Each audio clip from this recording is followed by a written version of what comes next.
السلام اسٹوڈنٹس، کریں گے یونٹ نمبر 6 مسلم rule in South Asia the Delhi سلطنت، اور اس کا ہم کر لیں گے topic Naseer Uddin Muhammad 1246 to 1266. جیسے کہ ہم نے اپنی پریویس ویڈیو کے اندر رضیہ سلطانہ تک جو ہے اس کو ریڈ آؤٹ کر لیا تھا. اب سٹارٹ کرتے ہیں اپنی reading.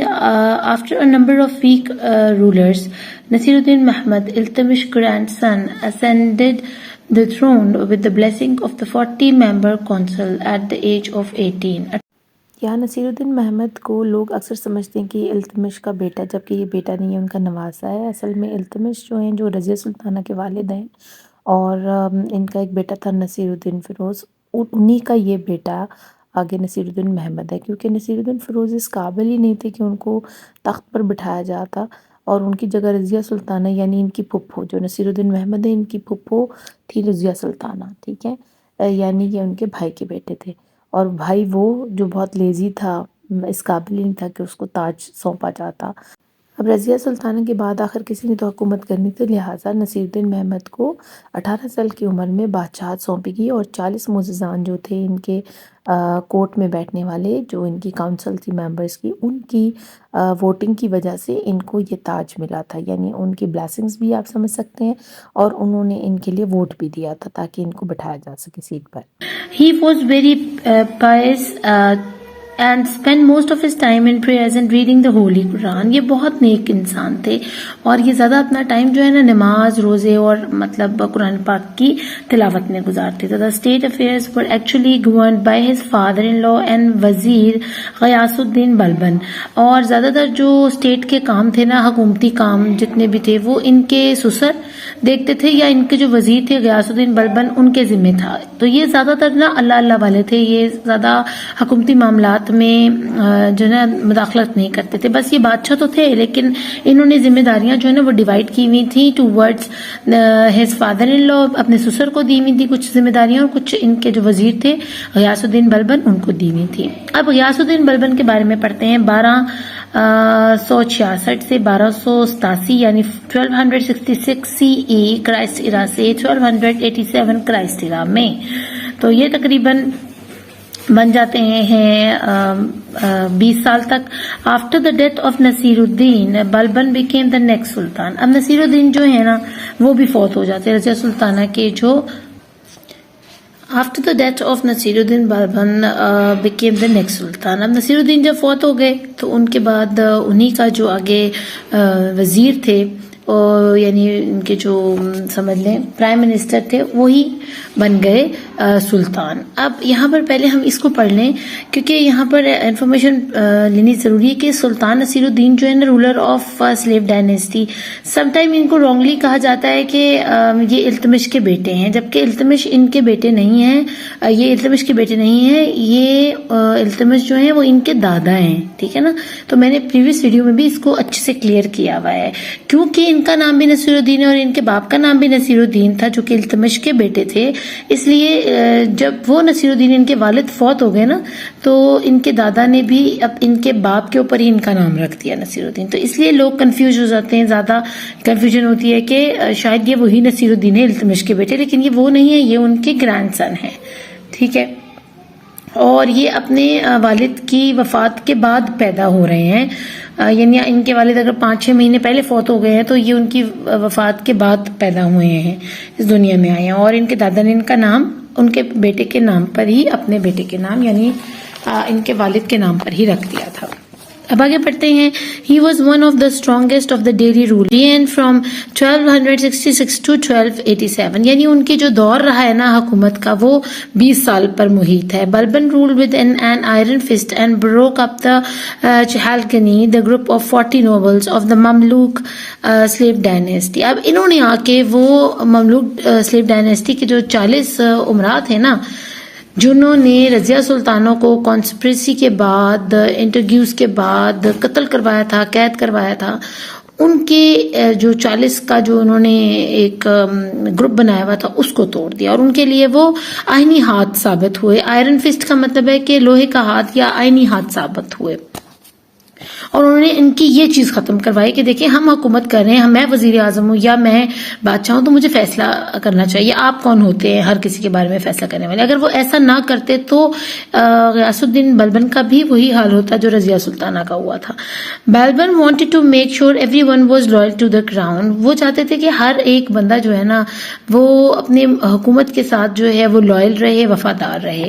He was a capable administrator and military leader. وہ اب ملٹری لیڈر بھی تھے, ٹھیک ہے, یعنی جنگجو بھی تھے اور جو ہیں کمانڈر بھی تھے, مطلب اپنی ملٹری کے, اور ساتھ ایڈمنسٹریٹر بہت اچھے تھے. وہ بڑے طریقے سے منظم طریقے سے اپنی حکومت چلا رہے تھے. بلبن strengthened the army, crushed revolts and built numerous forts to keep the Mongols away. اب بلبن نے کیا کیا کیا, اس نے اپنی آرمی کو اسٹریتن کیا, اسلحہ دے کر, ان کی ٹریننگ کر کر, ان کے اندر اور زیادہ لوگوں کو نوکریاں دے کے آرمی کے اندر, تو وہ اسٹریتن ہو گئی. اس کے بعد انہوں نے جتنے بھی ریوالٹ تھے, جتنے بھی آپ سمجھ لیں کہ جو کہتے ہیں نا کہ وہ کرتے ہیں حکومت کے ساتھ دغا کر دیتے ہیں یا بیچ میں آ کے ایسی فضول میں کوئی پریشانی پیدا کرنے والے تھے, جتنے بھی بغاوت کرنے والے تھے, ان کا سر جو ہے نا انہوں نے جو ہے اپنے پاؤں تلے رون دیا. اور اس کے بعد انہوں نے بہت سارے قلعے بنوائے اپنی ریاست کے ارد گرد. قلعے ہوتے ہیں اونچی دیواروں والے, ٹھیک ہے نا, تاکہ منگول جو ہے نا جو منہ اٹھا کے ہر وقت آ کے اٹیک کرتے تھے اور لوگوں کو مار جاتے تھے اور لوٹ لیتے تھے, ان سے بچا سکیں اپنی ساری اسٹیٹ کو اور اپنے اسٹیٹ کے لوگوں کو. However, the Mongols continued their attacks on the Sultan. لیکن اس کے باوجود بھی منگولز کیونکہ جنگلی تھے, وہ پھر بھی باز نہ آئے, وہ اٹیک کرتے رہتے تھے گاہے بگاہے. And his son Muhammad was killed in one of the attack. اور انہی کچھ اٹیکس کے درمیان ہی کوئی ایک ایسا حملہ انہوں نے کیا منگولوں نے کہ وہ انہوں نے ان کے بیٹے یعنی غیاث الدین بلبن کے بیٹے کو مار دیا. آگے بڑھتے ہیں. بلبن could not bear the loss of his son and died soon afterward. اب بلبن جو تھے وہ اپنے بیٹے کی, جوان بیٹے کی موت کو برداشت نہ کر سکے اور اس کی موت کے کچھ عرصے بعد خود بھی چل بسے, یعنی ان کی بھی وفات ہو گئی. Under his rule the Delhi Sultanate flourished. اب جب انہوں نے رول کیا نا, جب ان کی حکومت تھی تو دلی سلطنت کو بہت زیادہ جو ہے نا ترقی پذیرائی ملی, ٹھیک ہے, وہ بہت زیادہ فلورش ہوئی, بہت زیادہ پھیلی پھولی. Education was encouraged and an Islamic scholar were paid well. Education کے اوپر بہت زیادہ فوکس کیا گیا. ہر گھر میں ہر لوگوں کو یہ اس چیز کا پیغام پہنچایا گیا کہ وہ تعلیم حاصل کریں, اور جو بھی علماء کرام تھے جو اسلامی تعلیمات دیا کرتے تھے ان کو بہت اچھی جو ہے نا جابز دی جاتی تھی اور ان کو بہت اچھا معاوضہ حکومت پے کرتی تھی. جو بھی شریعت کے قانون پڑھاتی تھی یا شریعت پڑھاتی تھی یا اسلام پڑھاتی تھیں یا جو بھی احادیث اور جو مفتی بناتی تھیں یا علماء بناتی تھیں اپنے درسگاہ کے اندر, تو ان کو بہت اچھی حکومت جو ہے نا ان کے بہت اچھے بندوبست کیا ہوا تھا, انہوں نے پیسوں کا, ان کو بہت اچھی تنخواہیں لگائی ہوئی تھی. Amir Khusrau the great poet was also an important member of his court. Amir Khusrau انہی کے دور کا ہے, بلبن کے دور کا, غیاث الدین بلبن کے, اور وہ انہی کے دربار میں ہوا کرتا تھا. امیر خسرو آپ کو پتا ہوگا بڑا مشہور شاعر تھا اور بڑی وہ شاعری کیا کرتا تھا, لیکن انتہائی واہیات شاعر تھا وہ. تو آگے چلتے ہیں. دا خلجی ڈائنیسٹی یہ بنتی ہے 1290 سے 1320 تک, اور آپ کو پتا ہے کہ وہ جو پر ہم نے پڑھا بلبن کا وہ 1287 تک گئی ہے. اس کے بعد جو ہے نا بس فالتو لوگ بیٹھ کر رول کرتے رہے دہلی سلطنت کے اوپر. لیکن جب 1290 آیا نا تو پھر وہاں پر خلجی آ گیا. After Balban's death the powerful and ambitious Khalji succeeded in gaining control of the Delhi throne from Balban's grandson. اب بلبن کے گرینڈ سن سے جا کے یعنی ان کے بعد بلبن کے بیٹے کے آگے بیٹے کے بیٹے سے جا کے انہوں نے جو ہے نا کیونکہ کافی لمبا عرصہ بنتا ہے, دیکھیں 1287 سے لے کر 1290 تک تقریباً 3 سال کا عرصہ بنتا ہے. تو ان کے گرینڈ سن سے جا کے انہوں نے یہ حکومت جو ہے نا چھینی. ایک تو بیٹے ان کے فوت ہو گئے ہوئے تھے, تو ان کے بیٹے کے آگے جو بیٹا تھا نا وہ 3 سال ہی حکومت کر سکا, تو اس سے پھر خلجی نے سکسیڈ کر لیا اس جو ہے تھرون کو. آگے چلتے ہیں. اور دہلی کو جو ہے نا اس نے سنبھالا. جلال الدین خلجی جو ہے who took the title of Feroz شاہ 1, اس کو ٹائٹل دیا جاتا ہے فیروز شاہ 1 کا, ٹھیک ہے. ویسے اس کا نام کیا ہے؟ جلال الدین Khilji. became the Sultan in 1290 اور 1290 میں یہ بادشاہ بنا اس ڈائنیسٹی کا, سلیو ڈائنیسٹی کا. The Khilji were said to be Turk. اب خلجی کون تھا؟ وہ ترکوں میں سے تھا.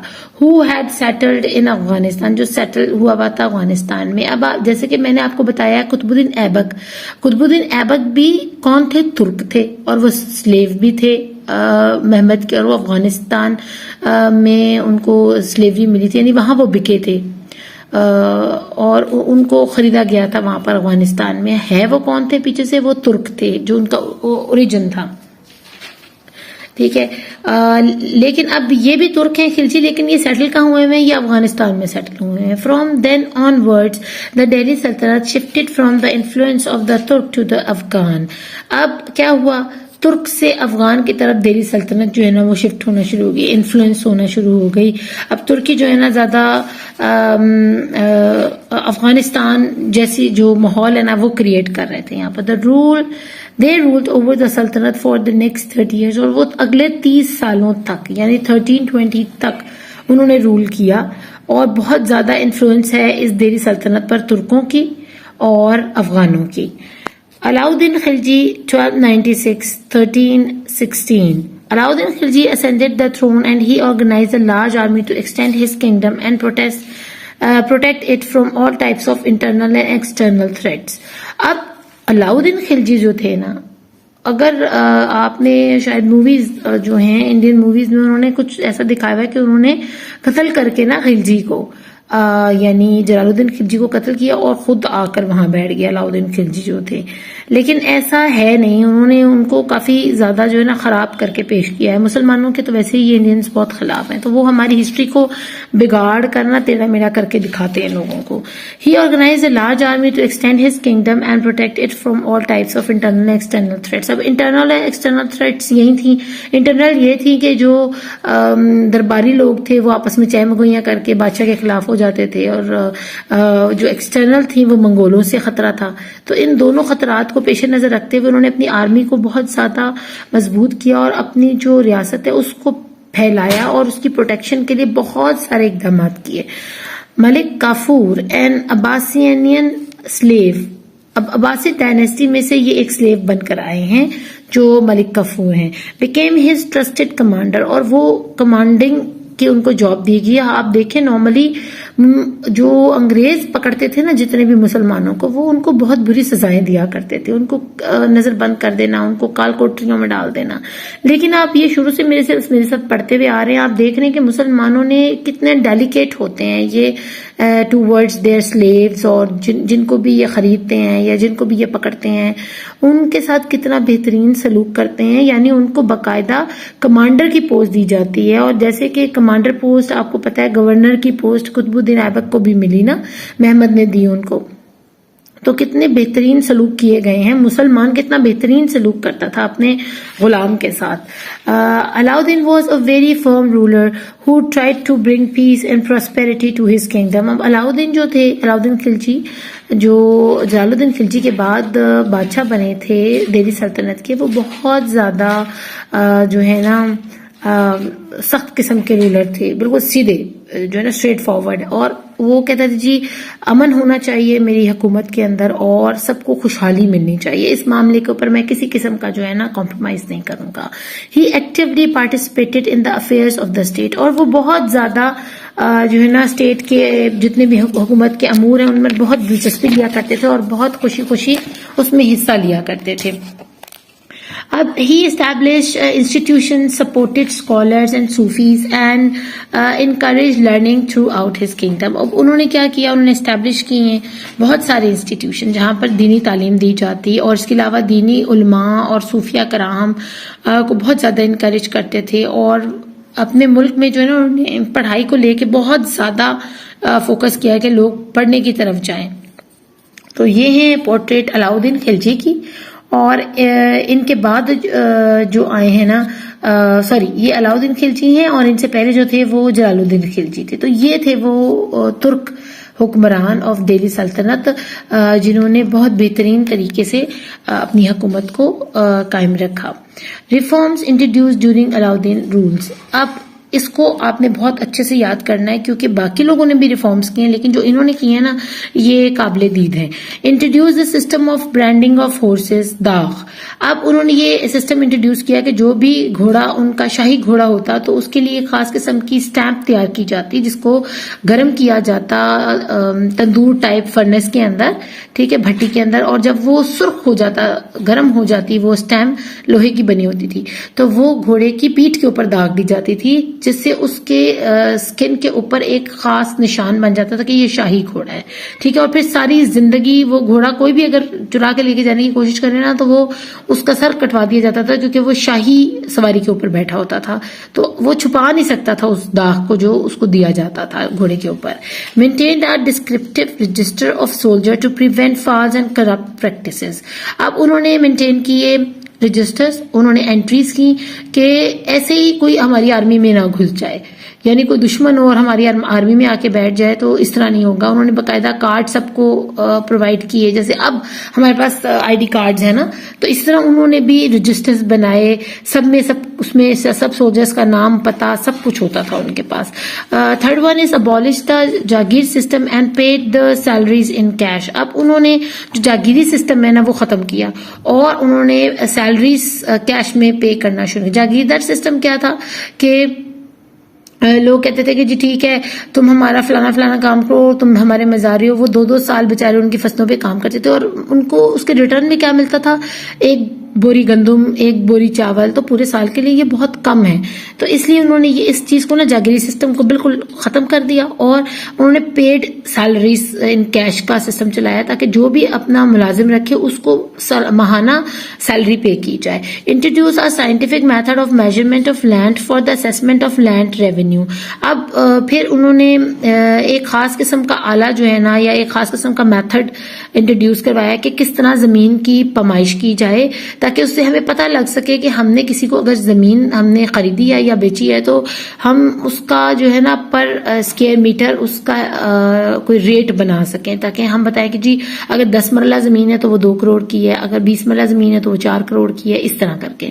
تو یہ ضروری تھا, بہت ضروری تھا یہ سائنٹیفک میتھڈ کو اپنانا. Imposed heavy taxes on the sardars, jagirdars and علماء. اب کیونکہ سردار جاگیردار تو ویسے ہی بہت امیر لوگ ہوتے ہیں اور علماء کرام کو ویسے ہی حکومت بہت ہائیلی پیڈ کر رہی تھی. یہی سمجھیں جیسے پرائم منسٹر کو 10-15 لاکھ روپیہ سیلری ملتی نا, اس طرح علماء کو دی جاتی تھی. تو ان کو ٹیکسز بھی پے کرنے پڑتے تھے کیونکہ بہت زیادہ خیال رکھا جاتا تھا, اس لیے ان کو حکومت کو ٹیکس بھی دینا پڑتا تھا. اب دیکھ لیں یہاں کسی بھی غریب کے لیے ٹیکس نہیں تھا, صرف امیروں کے لیے ٹیکس تھے. اور آگے چلے, جزیہ واز امپوزڈ آن نان مسلم. اور جزیہ جو ہے نا وہ نان مسلم کے اوپر تھا کہ they had to pay it along with other taxes like pilgrim tax extra. یعنی جو بھی ہندو یا کرسچن یا اور کوئی غیر مسلم ہے تو اس کو جزیہ پے کرنا پڑتا تھا. وہ زکوٰۃ کی آپ سمجھ لیں ایک قسم ہے کیونکہ وہ نان مسلم ہے اس لیے ان پہ زکوٰۃ تو لگتی نہیں ہے نا, تو وہ جزیہ پے کریں گے حکومت کو اگر وہ کسی حج پر جاتے ہیں یا کسی اپنے جو ان کے عبادات کے جو ہے نا ٹیمپل وغیرہ یا ان کی جو عبادات کی جگہیں ہوتی ہیں, مقدس مقامات ہوتے ہیں, وہاں جانے کے لیے ان کو جو بھی سہولیات دی جاتی تھی اس پہ ٹیکس لیا جاتا تھا. Increase the salaries of revenue officials to clamp down on bribery and corruption. اب انہوں نے کیا کیا, جو ریونیو آفیشلز تھے نا, ریونیو آفیشلز وہ ہوتے ہیں جو ٹیکسز وغیرہ لوگوں سے لیتے ہیں, ٹھیک ہے.